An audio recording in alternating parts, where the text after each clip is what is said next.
At 1:50 a.m. on the morning of May 19, 1944, Lieutenant Commander Walton Pendleton stood inside the cramped Combat Information Center of the USS England, his eyes fixed on the sonar operator as the latter tracked an underwater contact gliding at 6 knots beneath the pitch-black waters north of Bougainville. At 37 years old, this was Pendleton's first war patrol as a commanding officer, and up to that point, his submarine kill count stood at 0. Little did he know the Imperial Japanese Navy had deployed 7 submarines in a scouting line stretching across the vital route to the Marianas, laying a silent ambush for Allied vessels. The USS England was a Buckley-class destroyer escort, a vessel 77 feet shorter than a full-fledged fleet destroyer. Half her crew was trained for one sole purpose: hunting submarines. But what set her apart from every other anti-submarine warfare ASW ship in the Pacific Fleet was the weapon mounted on her forecastle, a battery of 24 spigot mortars arranged in neat rows, a system the British called the Hedgehog. Unlike conventional depth charges, the Hedgehog launched its projectiles 200 yards ahead of the ship in a precise circular pattern. Each round was fitted with a contact fuse, meaning it only exploded if it struck a solid object, like the hull of a submarine. For 3 decades, depth charges had been the Navy's go-to tool for fighting U-boats and enemy subs. Crews would roll them off the stern, set a hydrostatic fuse to detonate at an estimated depth, and pray the target hadn't moved by the time the charge reached its mark. The statistics told a grim tale of inefficiency. British forces had launched 5,174 depth charge attacks during the war, scoring a mere 85 confirmed kills, a dismal success rate of 1 kill for every 60 attacks. By the time a depth charge sank to its target depth, the submarine had almost always changed position, slipping away undetected. To make matters worse, the massive underwater blasts from depth charges scrambled sonar readings for up to 15 minutes, turning the ocean into a chaotic blind spot where submarines could vanish without a trace. The Hedgehog changed the game entirely. By firing projectiles forward, the England could maintain continuous sonar contact with the target throughout the entire attack sequence. Each 65-pound mortar round packed 35 pounds of Torpex explosive, a potent charge far more destructive than standard depth charge filler. Even better, missed shots were silent. No deafening blasts, no water disturbance, no loss of sonar lock. But in the early days of its deployment, the Hedgehog was still unproven. Initial trials yielded a meager 5% success rate, leaving most crews skeptical and most captains clinging to the familiar thunder of depth charges. Pendleton was different. He trusted the numbers. The data didn't lie. Hedgehog attacks scored 1 kill for every 5 attempts, compared to 1 kill for every 80 depth charge barrages. The math was simple, and it was irrefutable. Adding to his advantage, Fleet Radio Unit Pacific, FRUPAC, had intercepted and decoded a transmission from the Japanese submarine R-16 4 days earlier, pinpointing its destination and arrival time at 2200 hours on May 19th. The intelligence was flawless. The England, paired with 2 sister destroyer escorts, had positioned themselves directly along the 16's projected path. Now the sonar contact on the screen was no longer a mystery. It was the enemy, and the moment of truth for the Hedgehog had arrived. If you want to find out whether Pendleton's untested weapon could deliver against a Japanese submarine in real combat, hit that like button right now and subscribe, because what unfolds next defies all expectations. Back to the action. The sonar operator called out the range, 1,500 yards. I-16 was diving, executing the standard Japanese evasion playbook. Sharp, radical turns and rapid depth changes, a clear sign the submarine's commander knew he was being hunted. Pendleton gave the order to fire the first Hedgehog salvo at 1341. 24 projectiles arced through the afternoon sky, splashed into the Pacific, and began sinking at 23 feet per second. Silence. A miss. I-16 had turned just in time, slipping outside the circular blast zone. The second attack scored a single hit at a depth of 130 feet, the explosion jolting the England's bow. But it wasn't enough to sink the sub. The third attack missed entirely. The fathometer revealed the problem. I-16 had plunged to 325 feet, far deeper than Pendleton's team had estimated. The fourth attack missed again at 1433 as the submarine turned inside the Hedgehog's pattern once more. Then came the fifth attack. 4 detonations rang out, followed by 2 more. What happened next was a thunderous underwater explosion so powerful it lifted the England's stern clean out of the water, sending sailors stumbling across the deck. 20 minutes later, debris began bobbing to the surface. Oil slicks, splinters of wood, fragments of fabric. I-16 was gone, taking all 107 of her crew with her, but Frupak had more intelligence to share. 7 additional Japanese submarines were patrolling in a line north of the Admiralty Islands, and the England was sailing straight into their midst. On May 20th, Commander Hamilton Haines received the decoded intelligence at Tulagi. The Japanese 7th Submarine Squadron had deployed 7 Co-type submarines along a patrol line designated NA, stretching from Truk Island to the waters west of Manus. The subs RO-104, RO-105, RO-106, RO-108, RO-109, RO-112, and RO-116 each carried a crew of 56 men. Their mission was critical: detect American carrier task forces moving toward the Marianas or Palau Islands, feeding vital intelligence to Admiral Somu Toyota, who needed to know where the U.S. Navy would strike next. These submarines were his eyes in the Pacific. Haines wasted no time, ordering the England to join forces with the destroyer escorts George and Raby. 3 ships, 7 targets. The odds seemed impossible, but Pendleton had already proven something decisive in the battle with I-16. 5 Hedgehog attacks, 1 kill, a 20% success rate, 4 times better than the early trial numbers. The weapon worked, and the crew now trusted it implicitly. They had heard the explosions, watched the debris surface, and seen the oil slicks spreading across the Pacific. The doubt was gone. The hunt was on. The hunter-killer group departed Purvis Bay on May 21st, adopting a standard line-abreast formation with 16,000 yards separating each ship during darkness. Radar swept the horizon every 30 seconds, while sonar pinged continuously, searching for the faint echoes of submerged steel. The Japanese submarines had clamped down on radio silence. No more transmissions to decode. No more precise coordinates to follow. From this point on, the trio of destroyer escorts would have to find their prey the old-fashioned way: electronic detection, relentless patience, and cold, hard mathematics. In his cabin, Pendleton pored over nautical charts. The NA line ran directly across routes previously used by Admiral William Halsey's forces, a predictable move by the Japanese. They stationed submarines where American ships had gone before, gambling that the U.S. Navy would follow the same paths again. But Frupak had given the Americans an edge the Japanese never suspected. They knew exactly where the submarine picket line was located. The only question left was timing. Submarine patrol patterns were an open book to Allied ASW crews. The subs had to surface at night to recharge their batteries, dive at dawn, and remain submerged throughout the day, before surfacing again after sunset. The window for radar detection was narrow, but it was a vulnerability the England's crew had drilled for relentlessly. Submarines were fast on the surface, but a skilled commander could crash dive in 60 seconds, reaching a depth of 200 feet in 3 minutes flat, vanishing into the ocean's black depths. The England sonar operators were trained to track a diving submarine with surgical precision, calculating its depth, estimating its speed, and predicting its future position. The Hedgehog launchers could be reloaded and fired in just 90 seconds, unleashing 24 projectiles that formed a 130-foot wide circle at a depth of 30 feet. Every launch was a gamble, but the contact fuses eliminated the guesswork. If the projectiles exploded, they had hit something. If they stayed silent, the crew knew they had missed, and could adjust their aim instantly.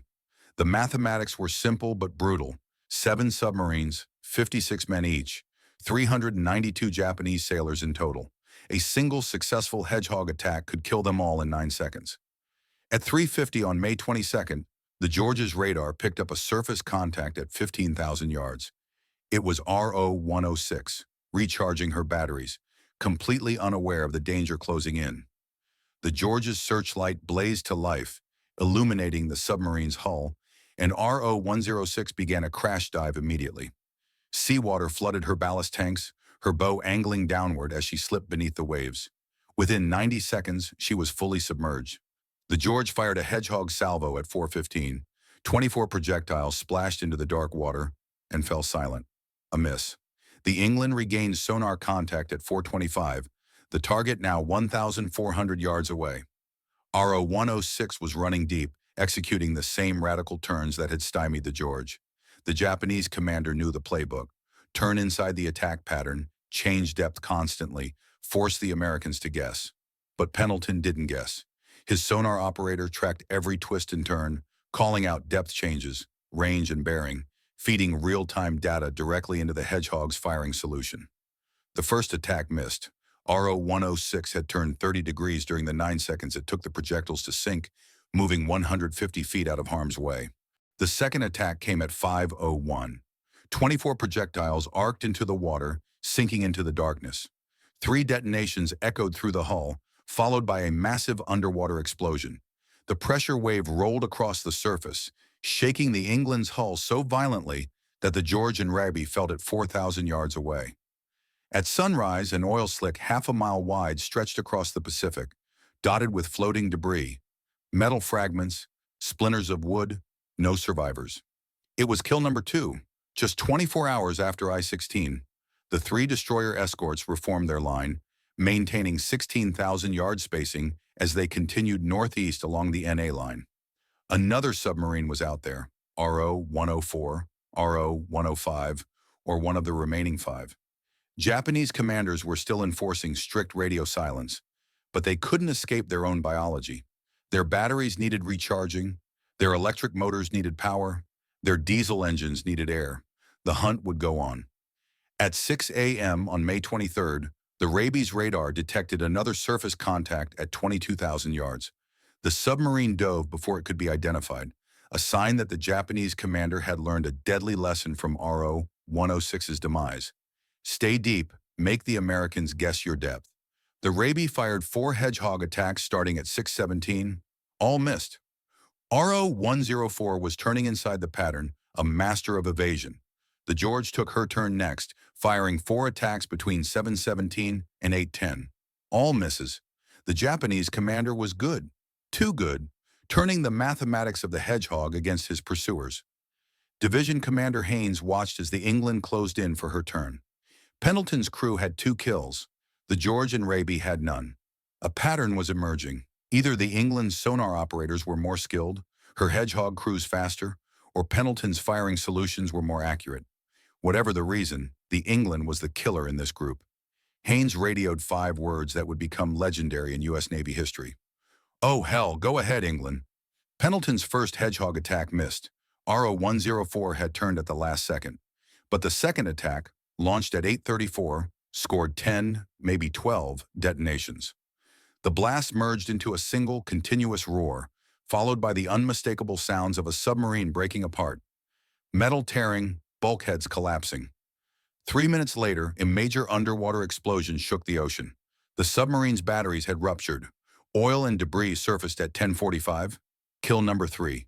In 72 hours, 3 submarines, 163 Japanese sailors dead, and the England still had 4 more targets ahead. At 1:20 on May 24th, the George's radar spotted RO-116 on the surface, 15,000 yards away. The submarine dove at 1:30, and the England established sonar contact at 1:50. This time, the Japanese commander tried a bold new tactic, one that would prove fatal. Instead of diving deep to escape, he stayed at a shallow 150 feet, making sharp, erratic turns, betting that the Americans would set their Hedgehog firing solutions for deep targets. He bet wrong. Pendleton's sonar operator immediately picked up the shallow depth, and the firing solution was adjusted in an instant. The first attack, launched at 2:14, scored 3, maybe 5, detonations. Not the massive blast of previous kills, but enough. At 150 feet, the pressure of the ocean is relentless. A 3-inch hole punched through a submarine's hull by a 65-pound Hedgehog projectile means seawater floods in at 400 gallons per minute. There were no dramatic explosions this time, just the groan of metal under immense pressure as the submarine settled deeper. More holes meant more water meant more weight meant a faster descent. At 300 feet, the pressure spiked, flooding the sub even faster. The temperature inside soared to 200, then 300 degrees Fahrenheit, searing the crew's lungs. Within 6 minutes, every sailor aboard RO-116 was dead. The submarine continued sinking until it vanished into the abyss. Oil and debris surfaced at 7:02 after sunrise. a small slick that expanded to several square miles over the next 24 hours. 56 more Japanese sailors were gone. Kill number 4. In 5 days, 4 submarines destroyed. Word of the England's unprecedented streak reached Admiral Ernest King, Chief of Naval Operations, at the Navy Department in Washington, D.C. King read the action reports with disbelief. 1 destroyer escort, 4 confirmed kills in 5 days, using a weapon most captains refused to trust. He sent a message to the Third Fleet that was simple and direct. There'll always be an England in the United States Navy. The phrase spread through the Pacific Fleet within hours, turning the England into a legend. But fame brought unwanted attention and new orders. On May 25th, Admiral Halsey wanted the England pulled from submarine hunting and reassigned to carrier escort duty. She was too valuable to risk, he argued. Her crew was now experienced, and experienced ASW teams were a rare commodity. Protect the asset, he insisted. Commander Haynes refused. 3 submarines remained on the NA line, RO-105, RO-108, RO-109. The England had killed 4 in 5 days. The math said she could take out the remaining 3 in 3 more days. Pulling her now would leave the mission incomplete, allowing Japanese submarines to continue reporting American fleet movements and squandering the intelligence advantage the U.S. Navy held. Halsey relented, granting permission for 1 more patrol. At 23:03 on May 26th, the Rampage radar detected RO-108 at 15,000 yards, 110 nautical miles northeast of Seidler Harbor. The submarine Dove and the England locked onto it with sonar at 1,650 yards. The Japanese commander made the exact same mistake as RO-116. He stayed shallow, made radical turns, and believed he was untrackable. But Pendleton's crew had hunted down 4 submarines already. They knew every evasion tactic, every depth change, every turn pattern by heart. The Raby took a shot at the kill, but her Hedgehog attack missed. Division Commander Haynes gave the order once more. Go ahead, England. At 23:23, the England unleashed her Hedgehog salvo on RO-108. 4, maybe 6, projectiles hit their mark. The explosions came so close together, they sounded like one.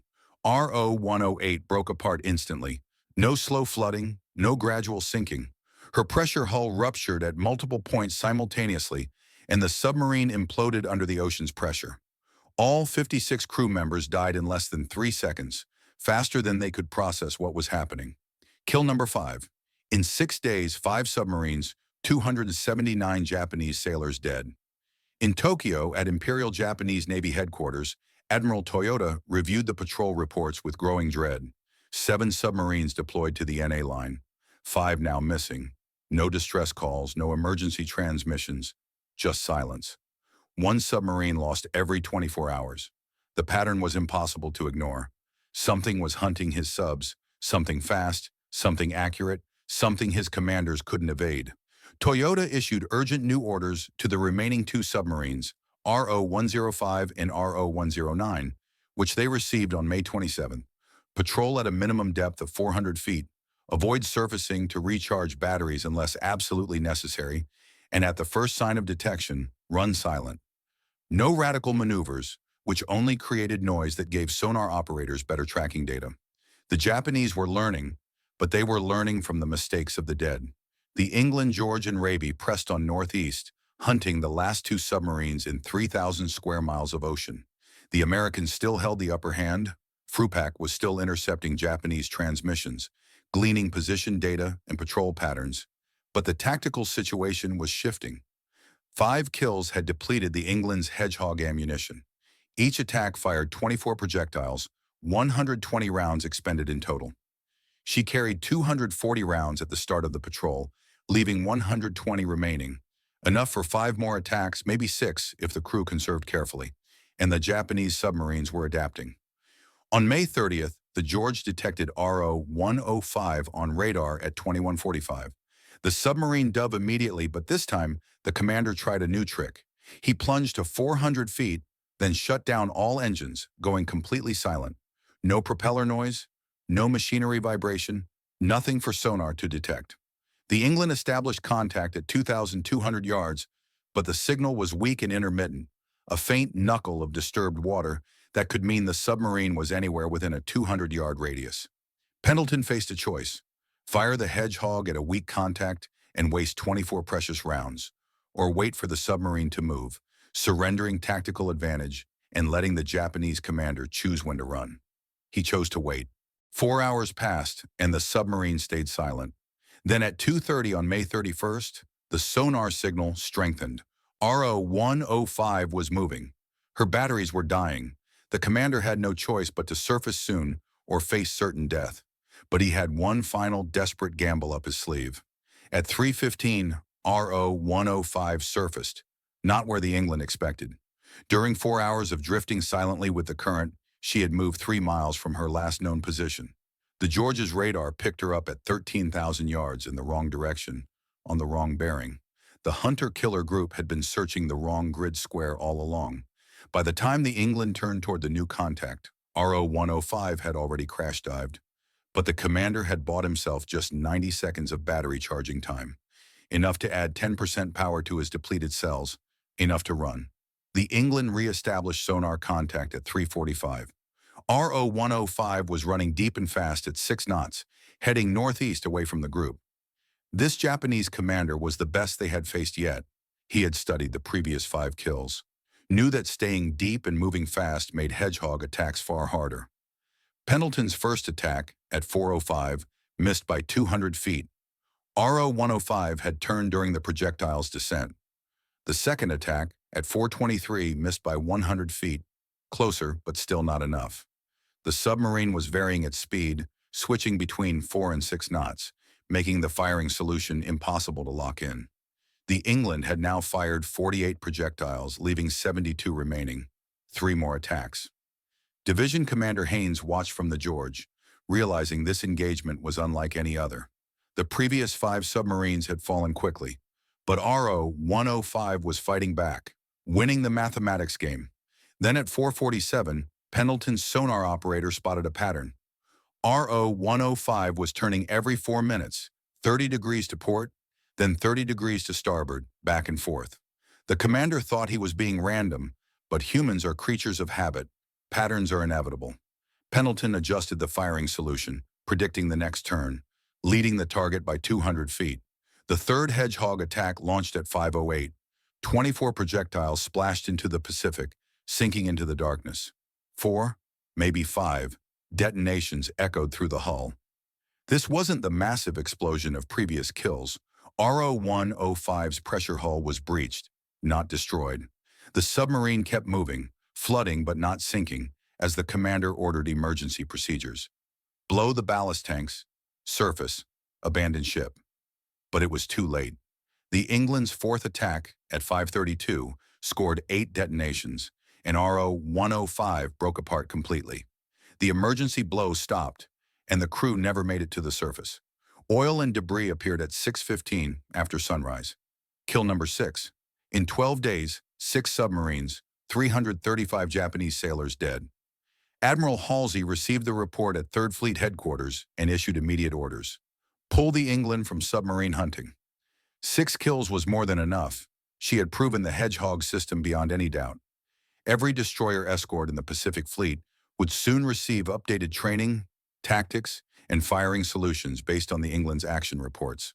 The last remaining submarine, RO-109, received Toyota's warning after RO-108's destruction, abandoned her patrol station, and fled deep and silent toward Truk. She survived the war, surrendering in August 1945, and her crew only learned months later about the NA Line massacre. The 6 sister submarines destroyed in 12 days by a single ship wielding a weapon they had never heard of.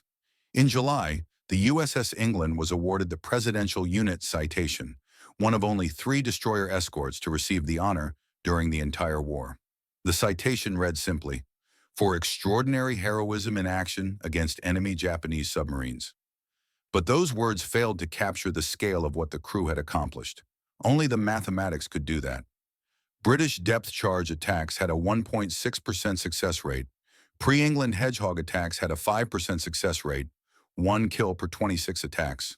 The England's record was staggering: 6 kills in approximately 15 Hedgehog attacks, a 40% success rate, 25 times more effective than depth charges, 8 times more effective than the average Hedgehog performance.